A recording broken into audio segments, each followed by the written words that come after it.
Namaste. Greetings from Tilak Maharashtra Vidyapith.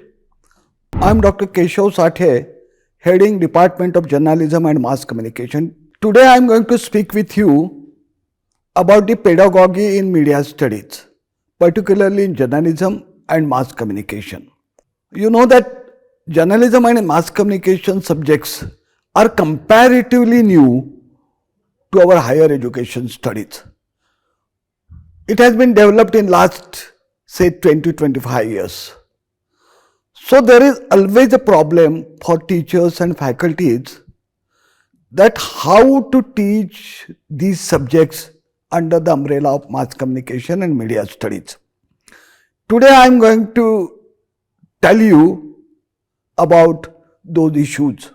Before actually talking about teaching methods, I think all teachers, faculties should explain students about the media industry and the different platforms which would be available to the students when they would actually enter in media industry. You might be knowing that media industry is fast developing industry. It is about 2 lakh crore rupees industry. Of course, it includes journalism, television, radio, films, OTT, social media, new media and all. And many students are getting attracted to this area not because there is more publicity, there is more glamour, but I think since all media across the world are coming together on a single platform like OTT, there are many opportunities available for the students to work in this industry. And that's why, as a teacher, it is my responsibility to explain my students about the potential power of media industry. Once you explain to them, then they would definitely think about it very seriously and they would get involved while you are teaching in the classroom. Many people ask me sometime that really media industry is having so many opportunities, because many of them really not in the know of how media industry is working, what are their functions. So we will now concentrate on pedagogy of mass communication journalism. What is pedagogy? You are knowing it that this is the method of teaching, it's the art of teaching. It's a tool that makes learning easy.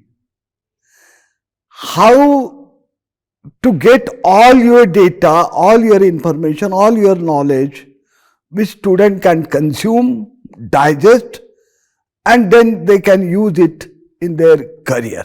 So, pedagogy is not just about a classroom activity. Pedagogy is giving students a learning experience. And that learning experience should remain with them after they leave college and university. So, pedagogy is about the outcome after you are teaching in their career. In journalism and mass communication, we have got different subjects. And that's why this pedagogy is peculiar. And when you teach different subjects, you need to apply different styles. What are those subjects? This is the theory of mass communication, cultural studies, media research, hardcore journalism, advertising and public relations, broadcast, film studies, and nowadays new media. So teaching all those subjects, you need a different style every time. The first important subject which students come across and they most of the time find difficult is the subject communication theories. Why this subject is challenging? Because it is more of a narrative style. It talks about different theoretical frameworks.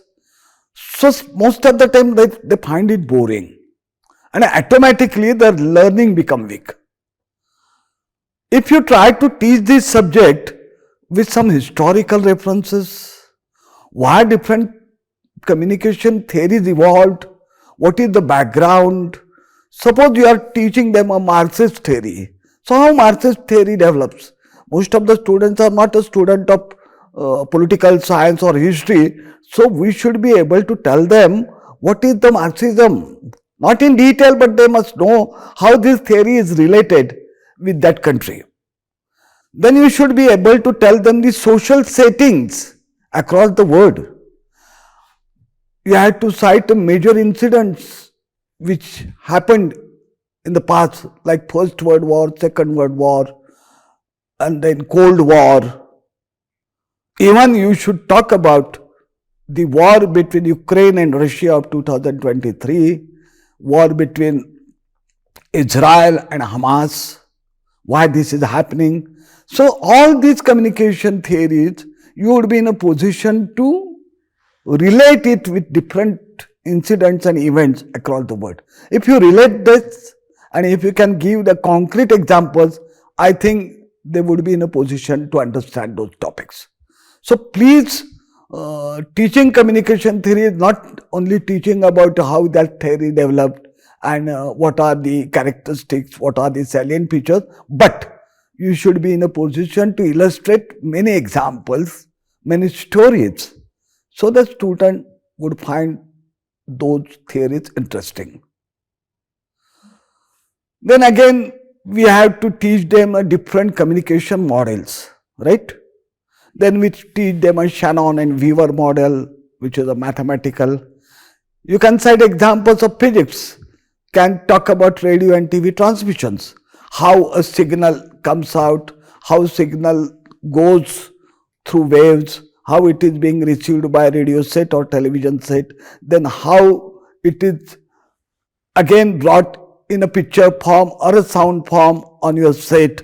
So all the journey, if you can tell them with the different gadgets and basics physics principles, I think they would be in a position to understand the mathematical concept behind it, and sender, receiver, and then in between barriers and disturbance, you can make it more interesting. Then last scale analysis of communication, that is also an important part of communication theories. Who said what, through which channel, to whom, what is the effect. I think this theory you can teach them by giving or citing examples of national and international political forums. You can give them a political anecdotes, you can share some government schemes, programs with them, you can tell them the communication mechanism happens. So large scale analysis of communication can be brought to the students by giving a different stories happening across the world. And as a teacher, it is my duty to relate these stories with this communication. Who said, what said, which channel. I think this is happening every day. Why not try to really channelize those events in our day-to-day teaching? Then we have got Osgood and Shrum model, continuous idea sharing. The continuous idea sharing, we can always have some diplomatic relation with different countries. China, India, China, USA, India, Russia, then their political talks, their diplomatic discussions, then even the union leaders talking with industry owners. I think basically, so theory is not something which is an art. It is only in the form of some scientific model or something. It is actual what we are living. If you tell them these theories are what we are living, I think they would enjoy it more. Then you can speak with them about the magic bullet theory, two-step flow theory, multi-step flow theory, uses and gratification theory. Uses and gratification theory, I think that is the most common happening across the world. What I am going to get it? What is the gratification out of this act? I think cultivation theories.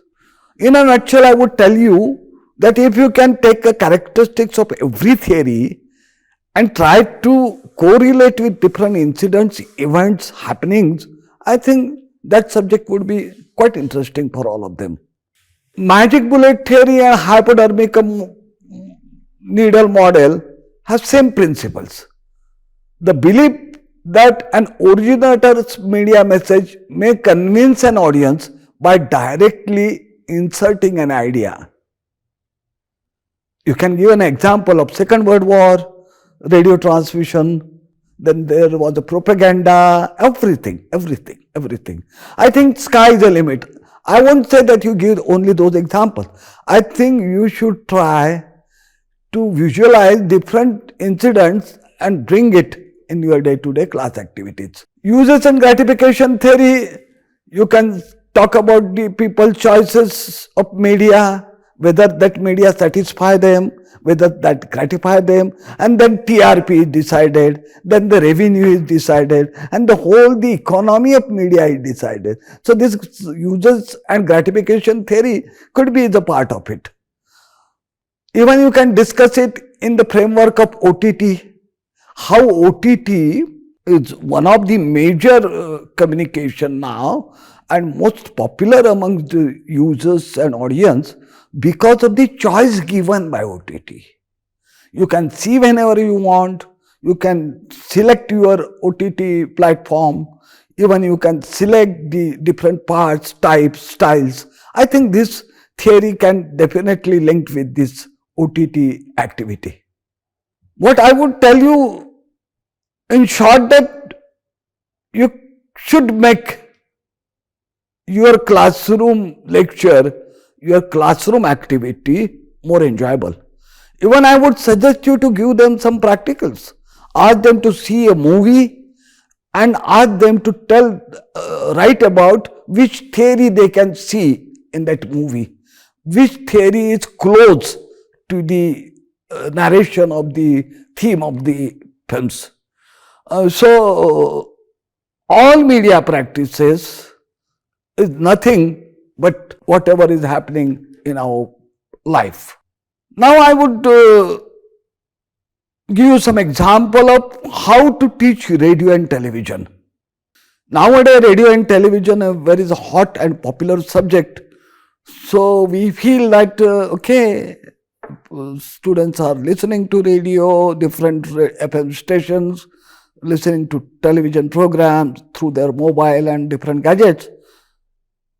But how to teach these subjects?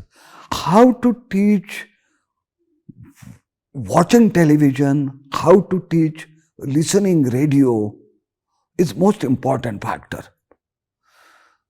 Ask them to listen to many programs. Even you can ask them to listen in your classroom also. You can show them a different television programs with different genres and try to develop their listening and viewing skills. Listening is not a casual thing. Listening with attention, serious listening is definitely a skill. And once they understand the listening skills and viewing skills, I think they would be in a position to prepare software, to prepare programs for radio and television. So make them a great listener. So classroom exercises can give them an idea that how to listen a program, how to watch a program. Even you can imbibe audio-visual literacy in them. I observed when I was a student of journalism and mass communication in 1980, when I did my bachelor's. So those subjects were taught in the classroom in a most theoretical manner. I know the limitation of that time, but nowadays we have got many gadgets available in a classroom. There are many opportunities, many facilities. So I think try to show different television shows, tell them about the genres of the program, how they are made, what is the theory involved in it, and how a radio program is made. Then most important subject is advertising and PR. Advertising and PR needs to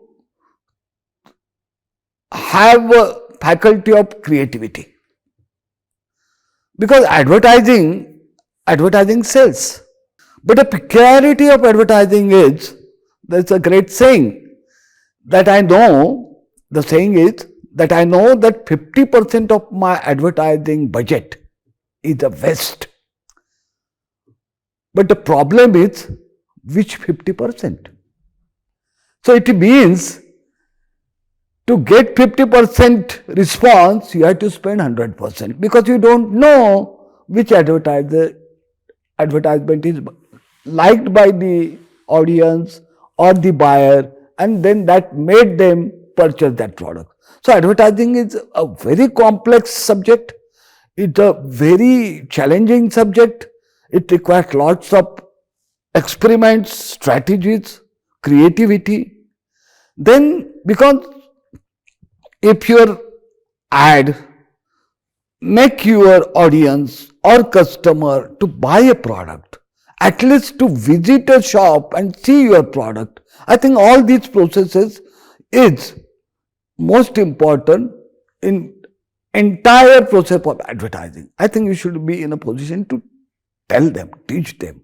If you want to make them a good advertising strategist, not just they should know the theoretical part, but they should be in a position to use it practically when they go out of your college or university. Then you can share the best television commercials and radio jingles with them. There are so many.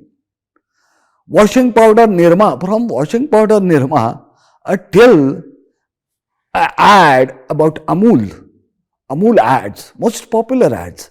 The ad's basic theme is the topicality. That ad speaks every day about what's happening across the world, and they try to merge that subject with Amul's quality and bring out with some illustration and a copy.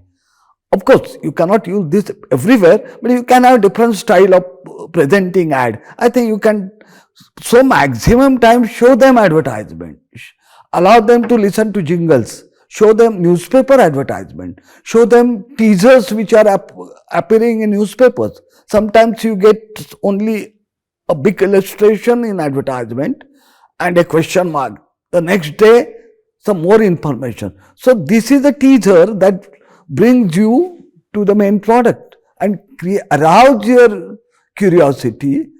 When your curiosity is more, you are more likely to see that ad properly and probably going to act upon it.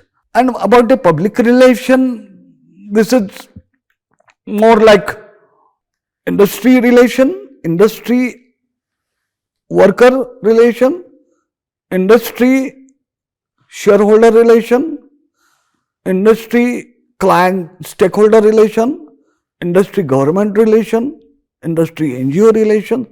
So public relations and corporate communications are the areas where any product or any goods which goes to the client with different platforms brings out different connecting dots, and you have to tell them that this is a good product, this is a good company, we are morally good, we are ethically good, and of course we have to do it. So teaching all these relationship and the skills of developing that relationship through public relations.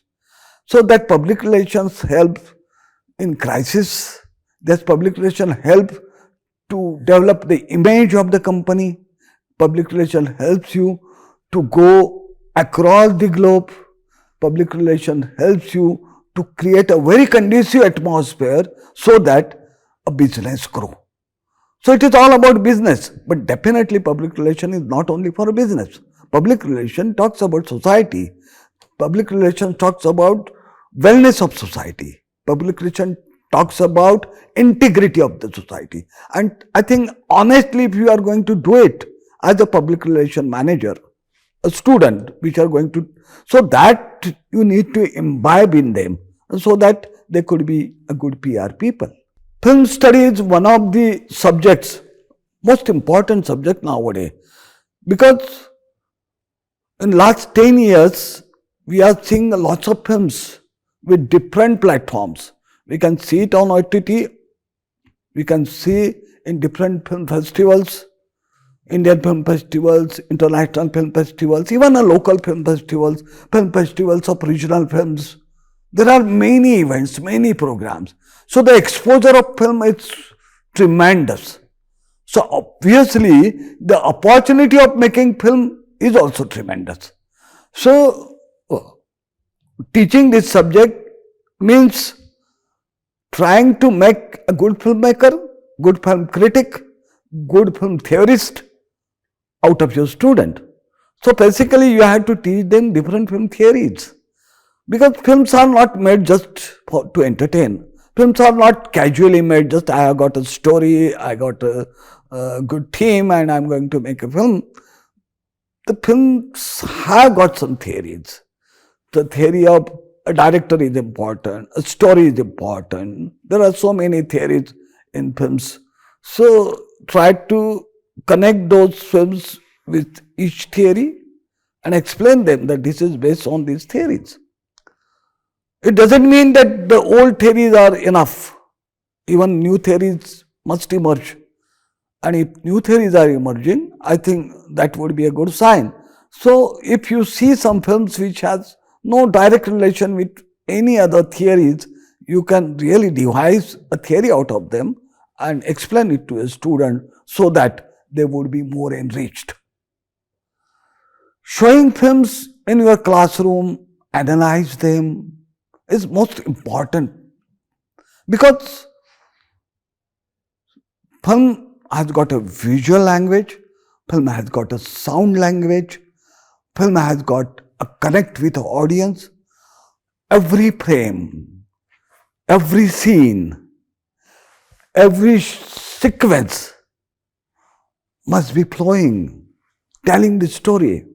How effectively a story is being told is based upon how you shoot it, where you put your camera, how you use the sound effects. I think all these things you can, I think you should be a good performer in your film studies classroom, so that students would enjoy and definitely they would learn out of it. Teaching new media is one of the major subjects nowadays in all colleges and all universities, because new media is everywhere. It has omnipresence. It's on your mobile phone. You can see Facebook, you can see Twitter, you can prepare reels, you can be on Instagram, you can run a YouTube, everything. What's this new media? If new media is a parallel to conventional media, what are the potentials of new media or conventional media? How new media develops its own theories, how new media is being created, how the immediate response of audience is important in new media. Because the new media is not only a media of entertainment, the new media has become a vehicle of political communication. And sometimes that communication is not good. Sometimes some news, some sentences, they are not real, are spread across the media and lakhs of people get affected by it. So using new media very cautiously and teaching it to students is your duty. Because it's a weapon. It's a weapon, good weapon and bad weapon. We have seen, because of new media, many wrong things happens in the society. And it becomes very difficult for the government machinery to mend it. So, if you can teach your students about the proper use of new media and the different things which may happen, threats coming out of it, I think you would be making a good communicator who would be handling new media. Now NEP 2020 is at our doorstep. We have already started applying NEP in different formats, about different subjects, about credits, about honors. There are many subjects involved in NEP 2020. I think NEP 2020 added few more shades in our pedagogical approaches. Because you might be knowing flipped classroom. Flipped classroom concept is a concept where you can teach important topics, important modules in the classroom and tell students to learn rest of the part in their houses, at their home. Because you cannot teach each and every sector in the classroom, it is impossible, difficult, and moreover, it is not required. Because a simple subject, simple topic, they can read and learn, they can read at home, and they can come out with their serious question about it in the classroom, and you can handle those questions and answer them. So, flipped classroom theory, flipped classroom concept is most important, and which can be an important part of NEP 2020, and you can decide and devise your subject which things to be taught in the classroom and which to be given, ask them to learn it in their houses or in the home. I think this, even the credit, calculation of credits, even students are learning at home, even students are reading at home, even students are interacting with their peers about their subjects. I think this also includes in the credit of the subject. So, as a teacher, I think not only the classroom credit 15 hours per credit, but you have to count, you have to add, you have to decide, and you have to see how different hours are getting added in that subject by doing a different activities in the classroom and out of the classroom. So, the practicing their conceptual frameworks, understanding of subjects, I think this is something as a student, as a teacher, I must know. Now, the most important point I am going to tell you about the exclusiveness of media stream. Media subjects are directly connected with society and people around us. I think you agree to it. So, media subjects are not just something, a theoretical thing you are teaching, some models you are teaching. Media subjects is about your day-to-day activity, about the people, about their living, about their aspirations, about their dreams, about their idea of entertainment, about their idea of integrity, about the safety in the society, security in the society. I think all these things are directly connected to media, and media propagate those things.